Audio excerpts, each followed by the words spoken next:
জীবনটা একটা ইলিউশন। মাঝে মাঝে স্বপ্নও সত্যি হয়। আমি ভাবিনি আমরা কখনো এক হব। তোমার বাবাকে ধন্যবাদ যে শেষ পর্যন্ত উনি আমাদেরকে বুঝতে পেরেছেন। বাবা আসলে একজন নরম মনের মানুষ, কঠোর একটা মুখোশ পরে থাকে। আর মা, তিনি একজন মাটির মানুষ। সবই ঠিক আছে, শুধু একটা সমস্যা আমাকে ভাবাচ্ছে।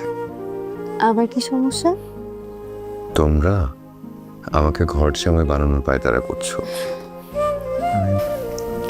আমি যদি তোমার বাসায় গিয়ে থাকতে পারি, তাহলে তুমি কেন আমার বাসায় এসে থাকতে পারবে না?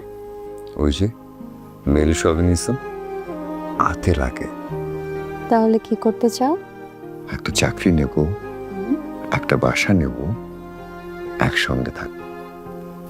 আমি এই শহরে থাকতে চাই, বাবা মাকে দেখতে চাই। ঠিক আছে, কালকে প্রিন্সিপাল সাহেব ডেকেছেন, দেখি কি বলে। প্রিন্সিপাল সাহেবের সঙ্গে কখন দেখা করবে? 10টায় যেতে বলেছেন। যাও, দেখা করো। দুপুরে কিন্তু বাসায় এসে খাবে। কি রান্না করবো বলো?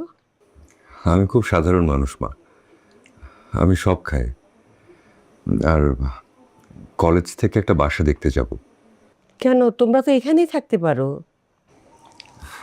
তা পারি, কিন্তু মেয়েদের তো নিজের একটা সংসার থাকা উচিত। ও ঘর জামাই থাকতে চায় না মা। আশ্চর্য, জামাই কেন? ও আমাদের ছেলে। ছেলে কি বাবা মার সঙ্গে থাকে না? অনেক সময় ছেলেও মা বাবার কাছে থাকতে পারে না মা।